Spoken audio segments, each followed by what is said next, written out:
Well, welcome everyone to this family and friend orientation session for our rising sophomore class of students. We're excited to have you here and appreciate you making the time to be with us. I wanted to take a moment to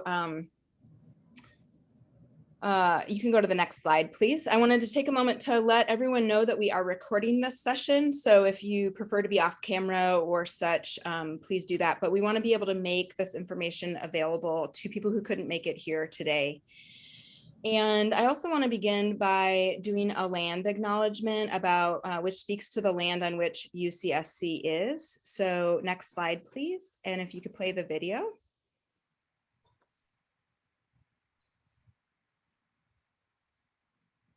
My name is Dr. Rebecca Hernandez. I am the director of the UCSC American Indian Resource Center. It is my privilege to share the land acknowledgement with you today. UC Santa Cruz is located on the unceded territory of the Awaswa-speaking Yupi tribe. The Amamutsan tribal band, comprised of the descendants of indigenous people taken to missions Santa Cruz and San Juan Bautista during Spanish colonization of the Central Coast, is today working hard to restore traditional stewardship practices on these lands and heal from historical trauma. Thank you for that. So once again, welcome. I'm Julie Phillips. I am the Associate Director for College Student Life for Crown and Merrill Colleges. And this essentially means that I help to oversee the housing functions as well as the college program offices for both Crown and Merrill Colleges.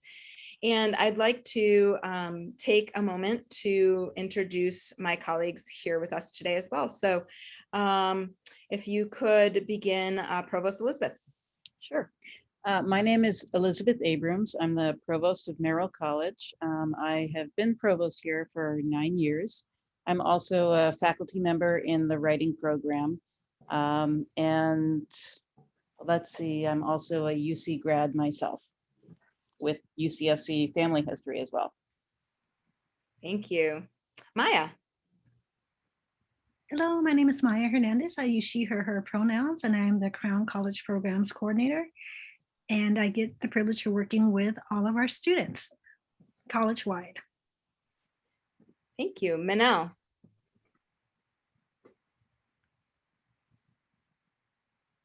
Hi, my name is Manel Camps. I've served as provost of Crown for 6 years now, and I'm also a professor in microbiology and environmental toxicology. And essentially I oversee the academic programs and the advising mission of the college, same as Elizabeth. Thank you. Thank you. Cassie. Hi, everybody. My name is Cassie Isaacson. I use she, her pronouns, and I am one of the academic advisors for Merrill College. Thank you. Renato. Hi, I'm Hernandez Ordonez, Reservations Coordinator for Crown Colleges. My pronouns are he, his, him, and I support programs with our tech. Nice to meet you. Thank you. Beth. All right. Hey, everyone. My name is Beth Truax Armstrong, she, hers, and I am a Crown Academic Advisor. And last but not least, Jake is here as well, serving as tech support and moderator. So Jake. Yeah, hello, I'm Jake. I'm, like Julie said, I am part of the tech crew working with Inaro to make sure everything runs smoothly. And you're a student with us as well. What year in college? I am a third year coming, well, I'll be a third year this fall, and I am a Merrill affiliate. Awesome. Thank you, Jake, for your help today. Of course. Did I miss any of my colleagues hiding in this room today? Don't think so. Okay, well, to start off, next slide, please. We wanted to invite you as families and friends of students here to share how you're feeling about your student attending UCSC. Feel free to post to the chat, or if you would like to raise your hand or come off mute, you could also share with us verbally. So how are you feeling about your student attending UCSC? Perhaps this is a first student, perhaps you have multiple students in college. So feel free to share, chime in.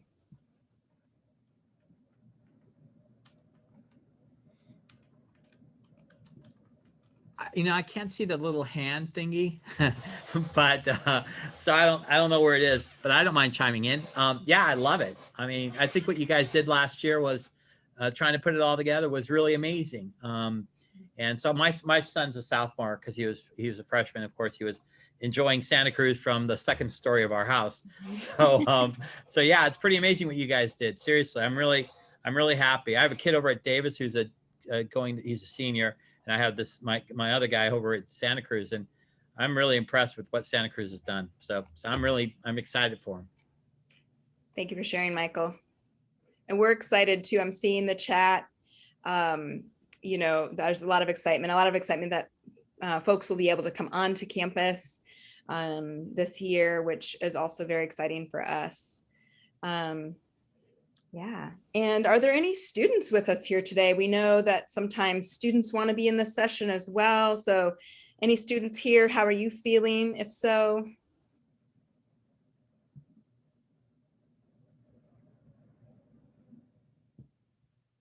Okay.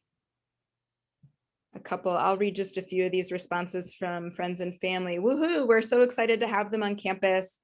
Excited for them to finally be on campus. Students are welcome here as well in the space. That was our colleague saying that you can absolutely be here as a student. Yay, we have a student, Sophie. Fantastic. Are you coming, Sophie, in the fall, or did you arrive for summer session? Fall. Great.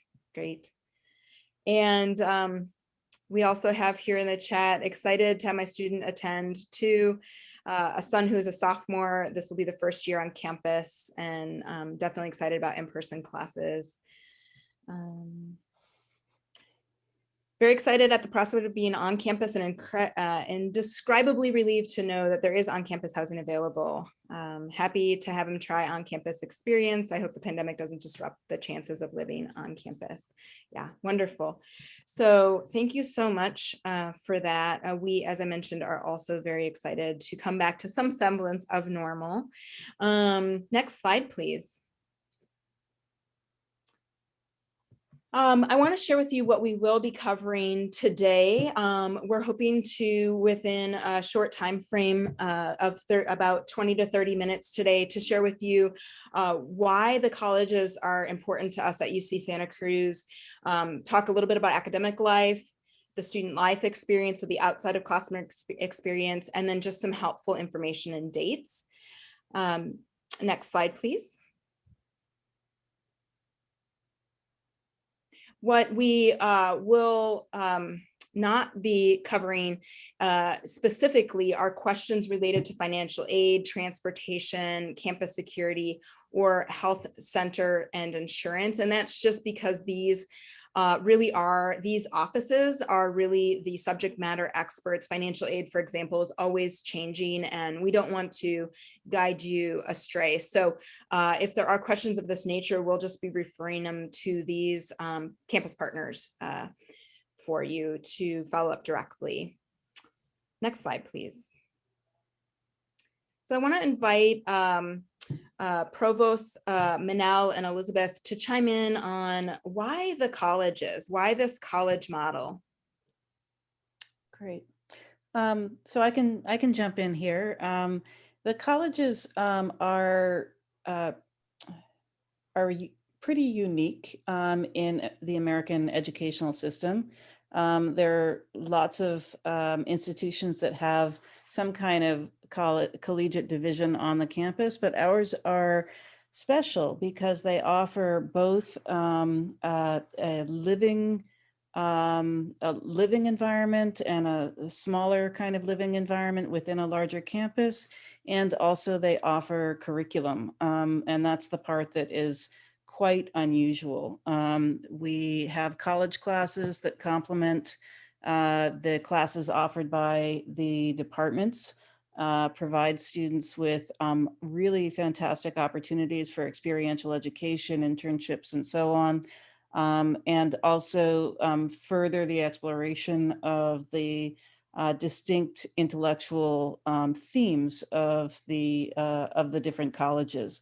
We also share our curriculum with other colleges, so students from Porter and Kresge and so on can take classes at Merrill and Crown and vice versa. The other unique element of the colleges and what makes UC Santa Cruz so special is that the colleges provide a small, knowable environment and provide students with a real sense of belonging in what is really a pretty large institution. So they get the benefit of the small liberal arts colleges, you know, the colleges that are 1,000 people, a couple thousand people, 3,000 people, while also having the benefits of the resources provided by an R1 research institution. So they get both collegiate and university life in one at the colleges. I'd like to speak a little bit more about how our curriculum complements the curriculum offered by departments. And the key word here is transferable skills, right? So departments specialize in delivering disciplinary knowledge, but underlying your ability to do research and to function in a research environment is your ability to do a number of general tasks like being a team player, having leadership abilities, critical thinking. That's what we're trying to reinforce. And this is all anchored in our first year core class that all students take. So that provides the foundation for all these other curriculum that we offer. Thank you both. And next slide, please. So under academic life, we'll have some of our academic advisors chime in here on what you can expect. So next slide, please. And Beth or Cassie, if you want to begin. Definitely. And then obviously we definitely welcome our provosts. If you guys have anything else you want to add about academic life or academic structure at UC Santa Cruz. One unique thing we have here is that we do have these colleges, right, where there's these wonderful small communities that your students are connected, but then they also have majors that are in these departments right across campus. So not only do they have their Crown and Merrill advisors, they also have advisors for their specific majors located in the departments throughout campus. So a little bit of a different model, but it means your students are getting extra support and have lots of people there working with them on each one of those. For students heading into their second year, something we definitely wanted to mention that's important this year is declaring their major. So most students will be declaring either this upcoming quarter or they are required to declare by the end of their sixth quarter, which for most of them is likely the end of that second year. So definitely make sure your students are checking in on that, looking into it. And if they have any questions or concerns, we are happy to work with them on that. And go ahead and go to the next slide and Cassie can tell you a little more about contacting us. Yeah, so one of the biggest things that we love in advising is when students reach out to us. That is the biggest way that they can get support on understanding, like Beth was talking about, how to declare their major in their second year, how to complete all their graduation requirements, how to navigate switching majors, really any academic kind of questions that they have. We really love it when they direct those things to us. They can meet with us on Zoom. We will be offering in-person appointments coming this fall. They can email us. There's also lots of information on our website. So we really try to be as accessible as possible. The biggest thing is we do lots of outreach. We outreach to your students. We've already outreached to your students many times. So please encourage them to check their UCSC emails. Please ask your students, have you met with your college advisors? Do you know who your college advisors are? There's a little summary here of who the Crown and Merrill advising teams are. But yeah, we would love to meet with your students. We'd love to interact with them and support them as they're navigating their way through their time at UCSC. Thank you, Cassie and Beth. Beth. We're gonna go to the next slide. And once again, I want to invite you in the chat or off mic to share what excites you most about the colleges. So this is the college model, Crown and Merrill, as two examples here at UCSC. What excites you about this model? Or the specific college that your friend or family member might be a part of?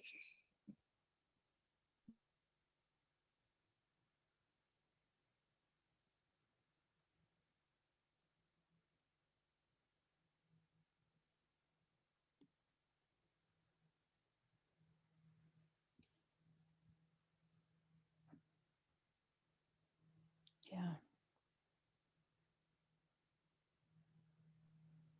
Thank you. I'm seeing some responses here. Love the smaller community focus. Looking forward to meeting people in person this fall, sorry. Any others?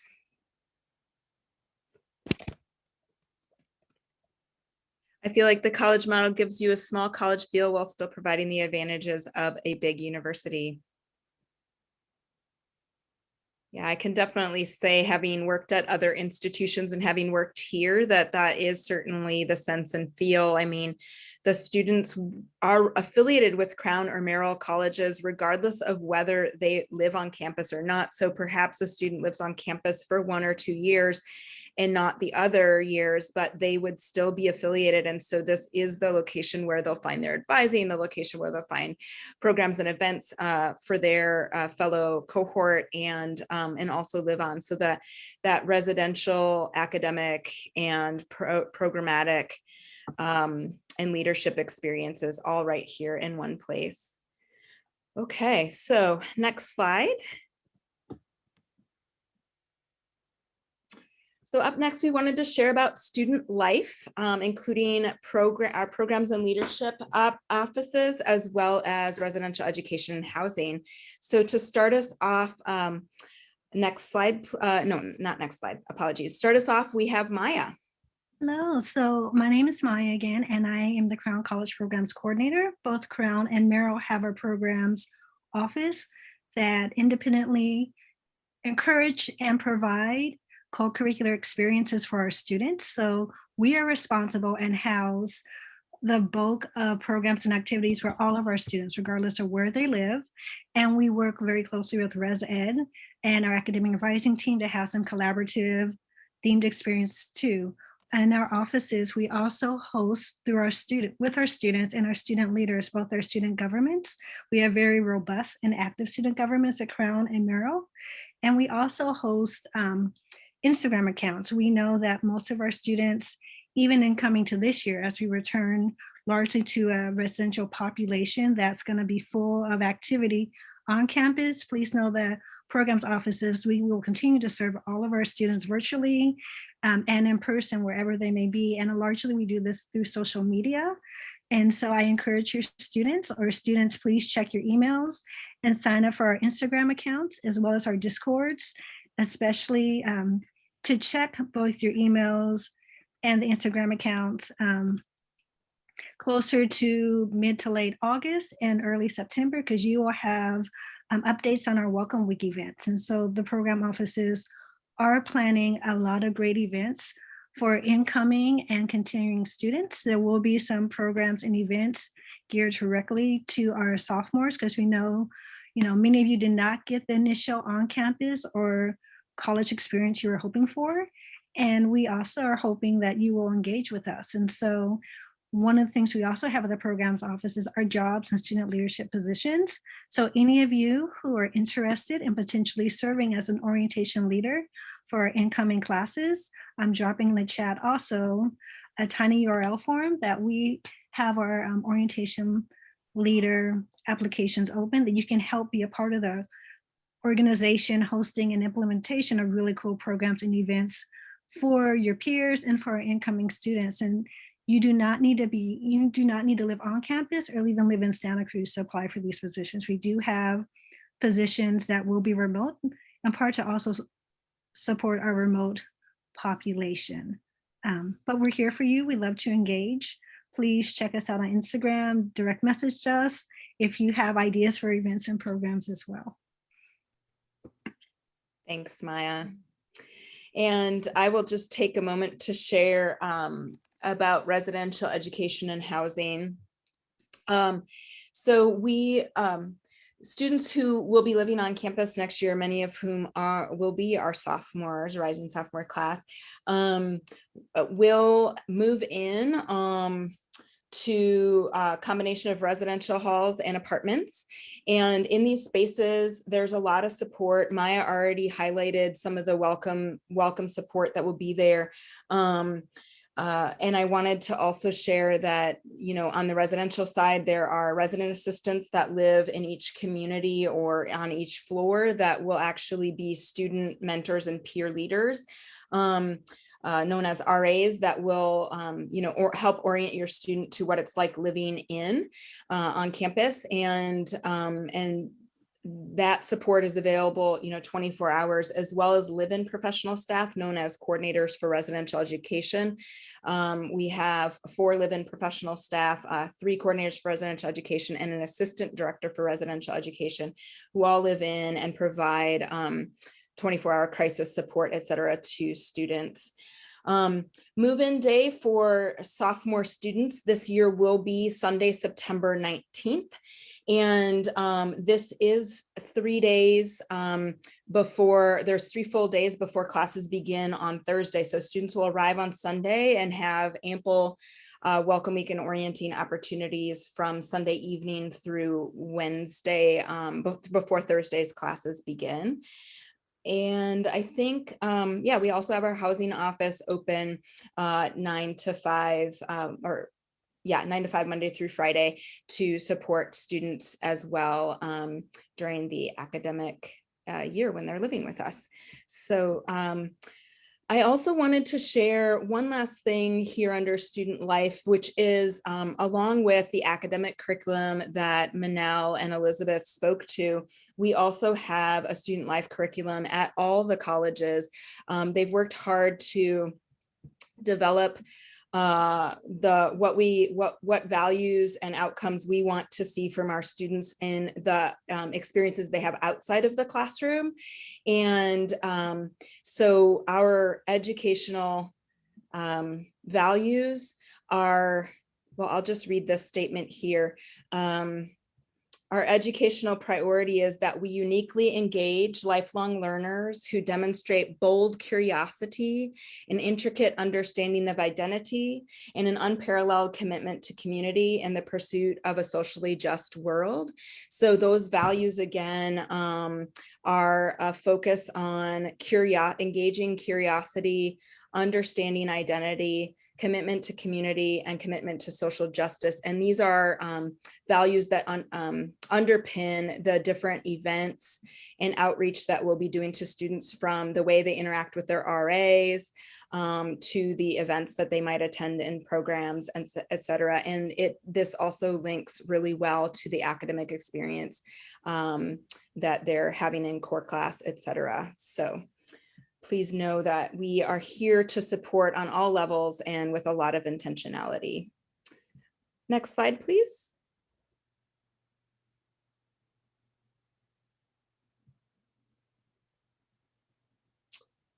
So let's see here. Oh, yes. So sophomore students are who applied to housing during that initial period will be placed into housing, and some of your students who are interested in housing may have already been placed and some may not. But that just means that they're on the wait list. If they did apply during that period, they are on our wait list, and we are working hard to get all of those students into spaces that are as closely aligned with their preferences as possible. So what we're asking for your students to be doing, you or your students to be doing, is to check email frequently. This is the primary form of official university messaging. And so both housing and programs, advising, et cetera, will be doing outreach to your student in this form. And this is a great way for them to already start engaging. In terms of housing, it is also their way to accept a housing assignment that might not match their preferences. So if we don't have something that aligns with preferences, we'll say, hey, here's what we do have. Are you willing to accept it? And we really only have a turnaround time of 24 hours on those offers. So just getting your student on their email on a daily basis at this point would be super helpful. Yeah. Yes, thank you. Cassie's pointing out that this is the UCSC email account rather than perhaps their personal email accounts. Next slide, please.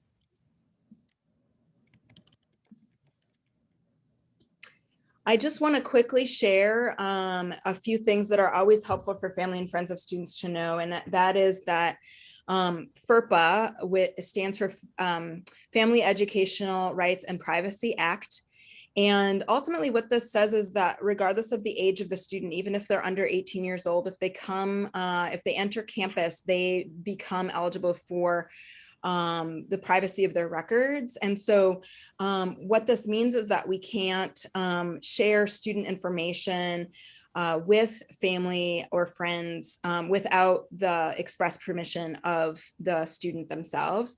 And that can be hard as family members, perhaps as parents or guardians who have been used to just knowing everything, that, you know, this federal law is there to actually protect the student's private information. So we encourage you just to proactively talk to your students about what, you know, how do you want to communicate? Are you going to call frequently? Are you going to text? Like what, you know, how is it that you will choose to share information with each other and stay in good contact in light of the fact that we just, you know, we aren't the ones that will be giving those updates to you. And so that proactive open dialogue is always very helpful. I also wanted to say a word about ID cards. ID card services is preparing student IDs, and they do require an acceptable photo. It has to meet certain requirements. And that photo would be uploaded through a system. So your student has received information for how to go about this process, and many students have not yet completed this process. We want to make sure that their ID cards are available for them on day one, so that in some cases it is actually their key to their room, and in all cases it would be access to the meal plans and the bus, the transportation as well. So please check in with your student about whether they've uploaded their photo and move forward with their student ID process. Next slide, please.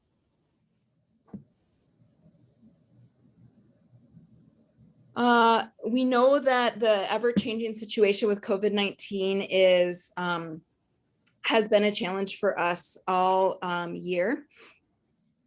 For the last longer than a year. And the reality is that we can't predict the future. So what we know is that we will continue to update students on expectations, like if there's specific COVID-19 related expectations for move-in days, such as testing, and so forth. They will be continually updated on that changing situation. UCSC is requiring the vaccine of students and or an exemption. The Student Health Center webpage has the information that a student can follow to, you know, demonstrate proof of that and or request the exemption.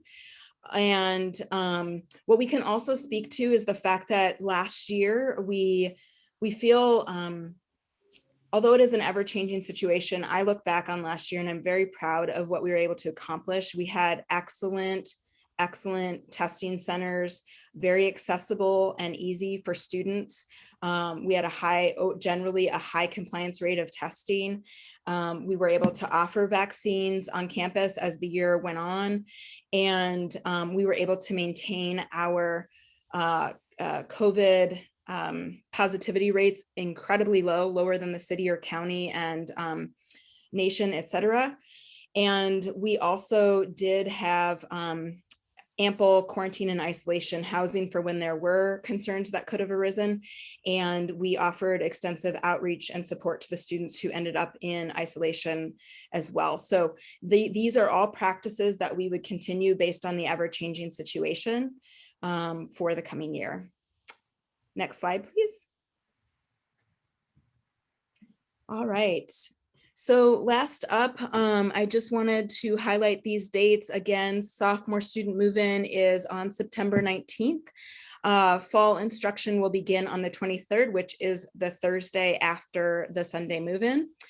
Winter break is December 11th through the 2nd, and this is a period where students are expected to generally head home or to an alternative location. So they're allowed to leave their belongings, but we do close campus, meal plans, offices, et cetera, during this time. And winter instruction and is there start dates as well as Family Day. So Crown and Merrill loves to offer a family day that was virtual this last year. We do not know what this next year will hold, but save the date for that and we'll be in touch.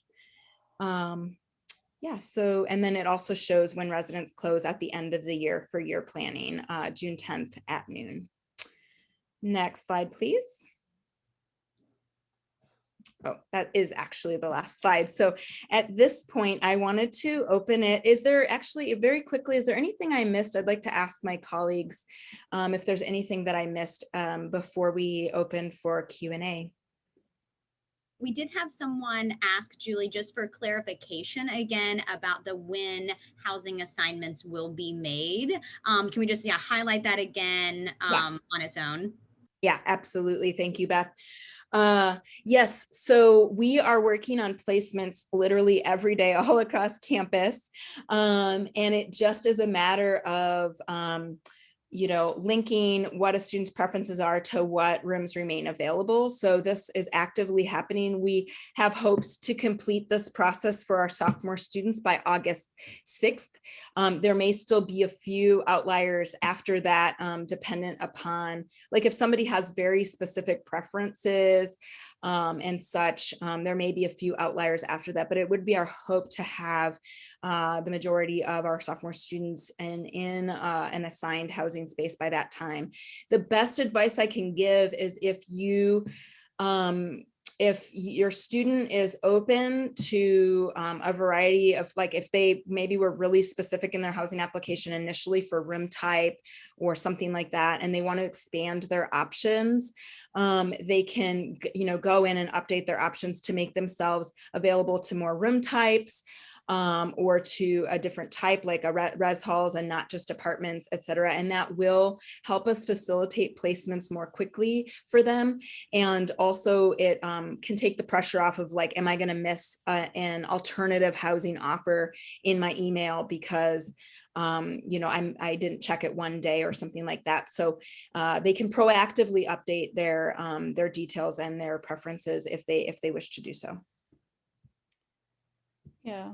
I wanted to add one thing, Julie, to your excellent overview, and that is that this is an unusual orientation. Ordinarily, we don't orient the friends and family of sophomores because they will have been oriented in their first year. But as we all know, this past year was really different, and it was different for all kinds of reasons, one of which is that your students were taking all their classes remotely.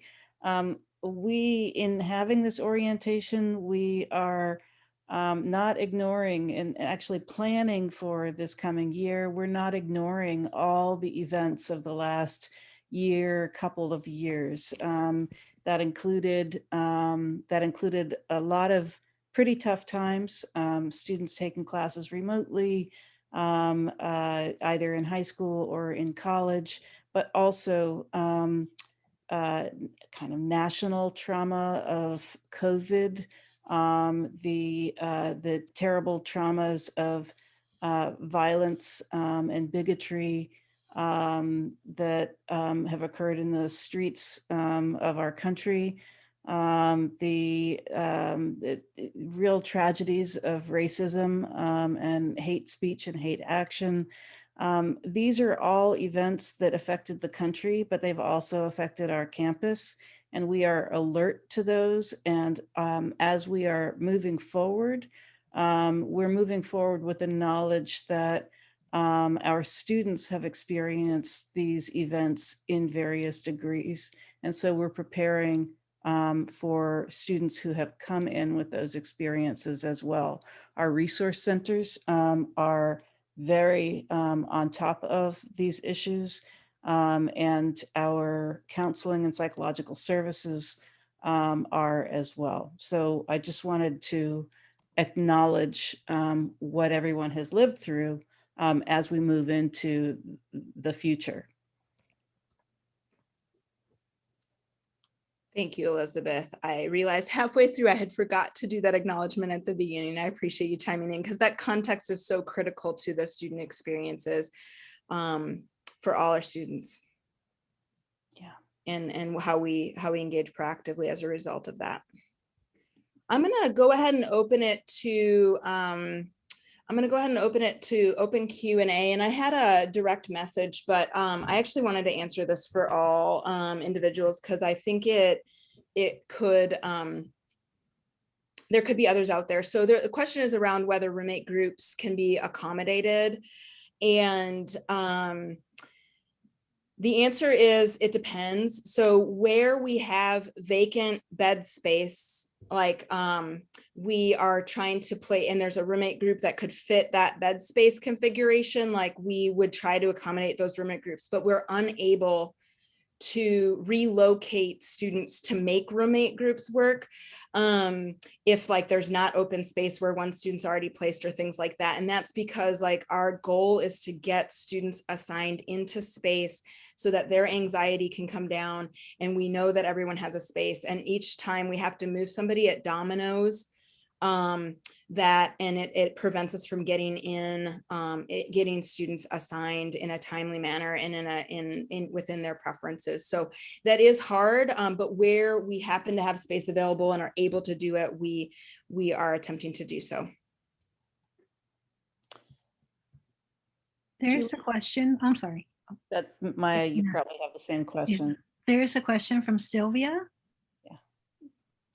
Yeah, I see it. So the when students are away, we generally do encourage them to get in touch with the housing office to let us know, and we kind of keep them on a little list of like they might not accept. I don't know that you can accept on their behalf because they are ultimately going to have to be in their housing portal to do that, or they're going to have to be in their, sorry, not housing portal, in their email to do that. But you can perhaps if they are unable to let us, if they're so off the grid that they're even unable to let us know they're off the grid, like you could definitely email crownmerrillhousing@ucsc.edu with their name. Otherwise, if they're able, if they come onto the grid here and there and are able to send us an email and let us know, we'll usually kind of ask proactively like what their preferences are, or we'll try to not, we won't move them to a different place on the list as a result of the lack of response. So those are my suggestions for that. And they can also, if they do come onto the grid long enough to update their application and make it more expansive, that also would help. Awesome. Thank you, Julie. Thank you, Maya, on that one. Also, we haven't gotten a lot of questions in the chat, so feel free to throw them in there if you guys do have any more questions. It's also great if we answered all of them in this meeting. But one we had gotten earlier was from a family member asking if they are able to help on move-in day. Are students the only ones able to bring things into the residence halls, or will family members be able to enter as well? Great question. So this past year during the outbreak, we did allow family members and friends to move students onto campus, but just 2 individuals. The policy hasn't yet been set for how we'll operate this move-in, because I think we'd like to make it more expansive if we can. And I think we're all just monitoring the Delta virus situation, but I do not expect it to be less restrictive. So I anticipate that at least 2 individuals could assist a student in moving in, and if we're able to offer more than that, we would. And then all visitors to campus just need to complete like a COVID symptom tracker, and that information will be provided at a later date as well. Awesome. Thank you, Julie. We did have a question coming in about ID cards. Cassie sent a great link in there for checking with them. The ID center is the main one you'd want to communicate with if you have questions or concerns about your ID card, because again, you all did upload those last summer, so it has been a bit, so definitely check in on that. Looks like we just got a new one asking about welcome events. Are those available to all students, frosh and sophomore, or will there be specific events for this upcoming sophomore class? Maya, do you have enough time? I know you do it Yes, soon. I Okay. do. So as Welcome Week begins, when our students move in, we will have events that are tailored more for our new incoming students prior to our second years joining us, as well as some specific sophomore second year events as well. And a lot of those events are going to be mirroring what our first years get, because we do recognize there's a delayed access of information and resources for many of our students not being able to be in the Santa Cruz area or on campus, or just based on everything going on last year, the events and resources that were offered during their first year they may not have had an opportunity to engage in. And so we are very cognizant that we are in many ways planning for two orientations, a shadow orientation per se, with our new students and our continuing students. Awesome. Thank you, Yeah. Maya. Can I add to that? As Maya pointed out in the chat earlier, as well, during Welcome Week, we're having kind of 2 tracks of events, but also throughout the quarter, we're planning on having events for students who are coming in as sophomores this year. So, and the purpose of this, multiple purposes for these things, partly because your sophomores may not have had the opportunity to participate in the remote events that we had last year, but also cohort building is super important to us, and having students know each other at the colleges is super important to us, because the colleges, among all the other things that the colleges do, they help provide a sense of belonging. And if your students were remote last year, then that sense of belonging may be something, although many students met some students through their classes and so on, that sense of belonging is something that we're really alert to. So that's what Maya and Vero, the CPC College Programs Coordinator at Merrill, her counterpart at Merrill, are going to be working on this year. Awesome. Thank you, Elizabeth. I don't see any more questions in the main chat. Has anyone gotten any direct messages that we might need to address? I just had a question. Sorry, I've never been to Santa Cruz, and my son's going to be a sophomore. When we drop them, and however it works, either 2 people and it's just my wife and I, so it's probably just 2 of us. But are we allowed to? We've been vaccinated, but we'll wear face masks and stuff. Are we allowed to walk around the campus? I mean, or have tour or something? I've never been to that school, and I'd love to see it. I hear all great things about the beauty of it and all that stuff. I'd just like to see it. Yeah, it is definitely a stunning campus, and you're in for a treat. And yes, however, I would put the caveat that there will be congestion on campus. So last year, as a result of COVID and congestion, et cetera, we had to ask families to leave as soon as they were able. This year, I haven't heard the latest guidance. Nobody's gonna like specifically track you and say, okay, you didn't leave, but just know that there's congestion. Know that the priority is getting people onto campus during that weekend. And so as you try to take in the campus and respect that need to make space for the other students and families coming would be appreciated. We do, when we're able to host, it kind of depends on the pandemic requirements, but we have at times hosted a small family program on the day as well. So we'll be in touch if there are details on that event, if there shall be an event that day or not. Also, I don't know if Elizabeth or Manel, some of our resident campus experts as well, if you have any recommendations on coming down on not move-in day. Because again, while Julie is referring to move-in day, obviously a lot of our campus is open to the public. So I don't know if you guys have any recommendations for anything like that. Yeah, I just posted a hot tip if you're nature types. There's a beautiful park. UCSC is located most spectacularly, and it has a gorgeous county park right next to it. So I just gave you directions for how to get into that park.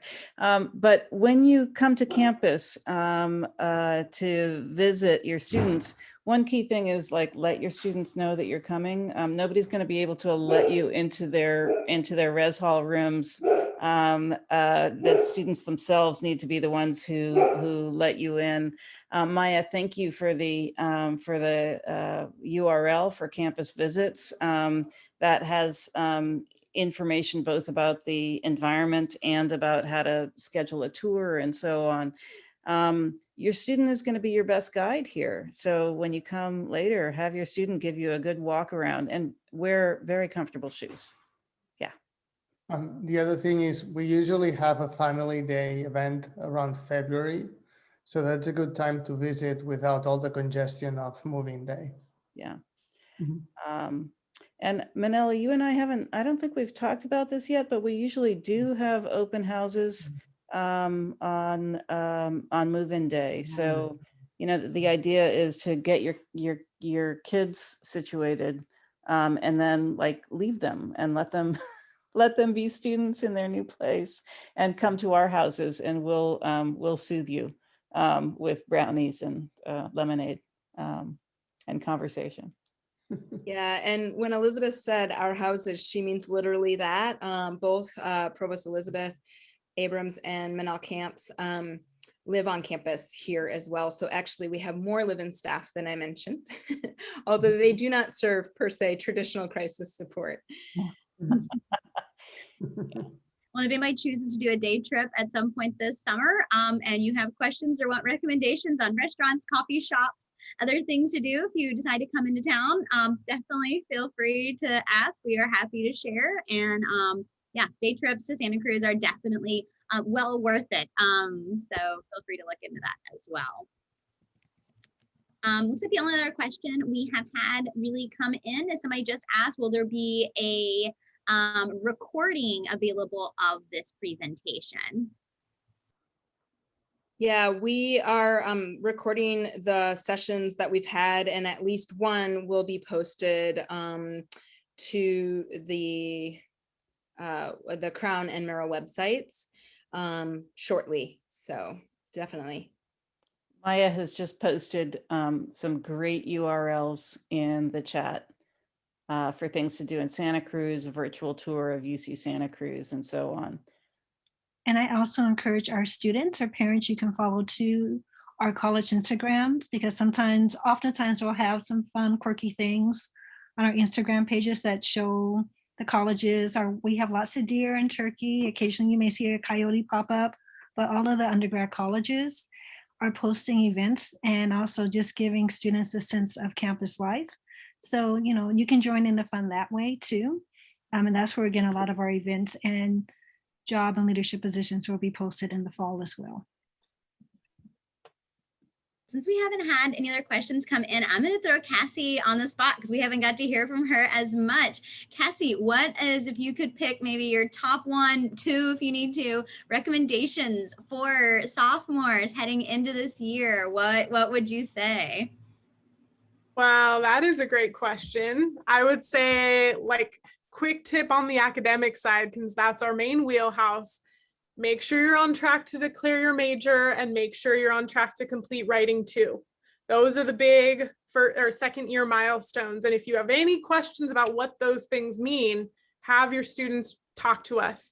On the non-academic side, I think, having had a strange year, a lot of it is going to be about building community this year that you may have done first year in a normal non-pandemic world.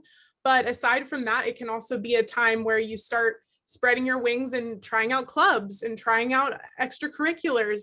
But yeah, because it might be the first year that you're having a little bit more of that normal college experience, I would definitely say, aside from the academic pieces, focus on just attending events, going to meet people, having study groups, starting to form those connections.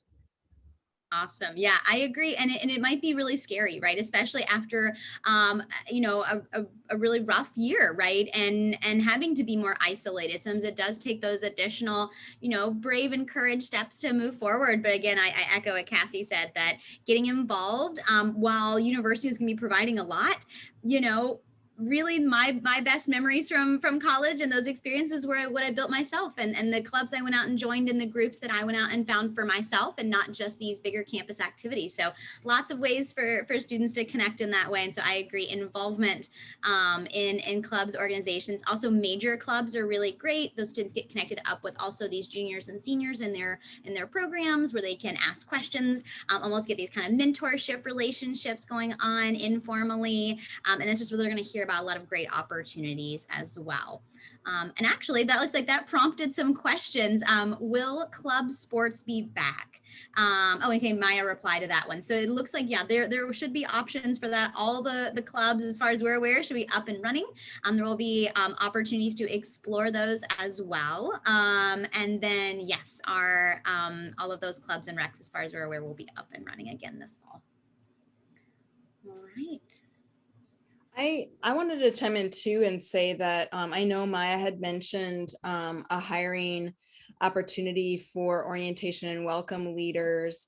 But I just wanted to share, there are a ton of student jobs available and a ton of student leadership positions available, now, if not now, forthcoming. So really, that one of the best ways to form those connections is by taking on a student job or student leadership position. And I know it may seem almost funny to ask sophomores who haven't been here to help orient first year students who are arriving, and yet what a better way to learn about the campus and whatnot than to join a cohort of 10 other individuals at their college who are helping to orient the first years. So there's really just wonderful, exciting leadership opportunities available at UCSC across the board, beyond the colleges as well. So I just noticed that there's a question about the Cantu Queer Center and when it'll reopen. I don't know if anyone has specifics, but I did want to recommend that if you want to subscribe to their newsletter, because that's a really good way to get kind of updated information on what's happening with that center. And there's a lot of newsletters for other resource centers on campus as well. So if you feel so inclined, definitely subscribe for that, or subscribe to that. And then I think there's also some information on their website about how to contact them so that you can hear that straight from them. Yeah, they've got some events listed on their calendar. And I'm sure that there will be more, but I'll just put their URL in the website, in the chat. And it is true that they did not have their lounge space open to students this past year in light of COVID. I don't know whether it will be reopened. The campus as a whole is moving towards a reopening. Staff are coming back to work, all of these things. So I do anticipate that, unless the COVID-19 situation should evolve, in not so great ways, that these spaces will be open. But minimally, I can say the Cantu Queer Center offered many activities last year in the virtual realm and was very much open in that sense, including their support groups and other just fun events. Yeah, housing. Okay, housing. I can definitely housing.ucsc.edu. I will post that here. They might also want the hair office or our housing coordinator. I'm not sure. It's link. I mean, if you want the email address, that would be this. But the main housing website definitely has, it's where will reside a lot of, like, if there's any COVID-19 related updates to move in, they'll generally be there. We centralize that information so that we're not updating all 10 colleges' websites. So as well as rates for if they are thinking about expanding their housing options, you can see the different rates for every meal plan for every room type. There's information on, you know, like all the colleges and what room types they have. It's very extensive there. I just wanted to address Florence's question out loud. I dropped a couple of links about searching for campus employment opportunities. There's that first link has both work study and non-work study jobs. And then there was another link that has kind of like a wider range of different internships and things. But I did see on their website that for income, or, oh, you all are not incoming, so never mind. You already should have access to the system. So just kidding about that last note. And then Olivia has a question about where you confirm your housing assignment, and I believe that's via email. Is that correct, Julie? Yeah, so a student can log into their housing portal to see if there's been any assignment information added.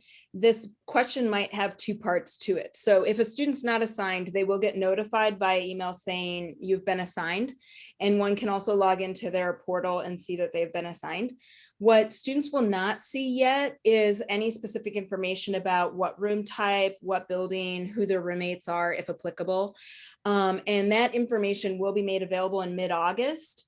It's not available now because we're still so actively working on placements, like roommate things could change, et cetera. So while we're actively making placements, it's not available, but mid-August, their housing portal will provide all the extra details about their assignment. Thank you.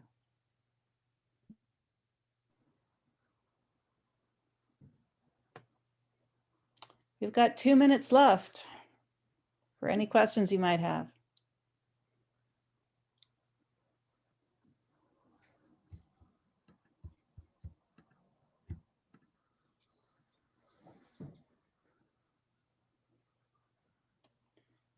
Well, we are really looking forward to having our sophomores with us. And it's terrific that you came to this info session. We've put a lot of URLs in the chat for those of you who had specific questions, but you also can reach us at the colleges directly. Are we using our crown at ucsc.edu address or not? And Merrill? Crown, it'd probably be better to do Crown Advising, and then we're happy to refer on to other departments as needed. Okay. And Merrill Advising? Same, yeah. Mm-hmm. Great, thank you. Yes, thank you everyone for making it here today, and we look forward to welcoming you and your student. Take care. Yeah, Tony, thank you for pointing out, if you want to save those URLs, just click the 3 dots in the lowest cell of the chat next to the file button, and you could save the chat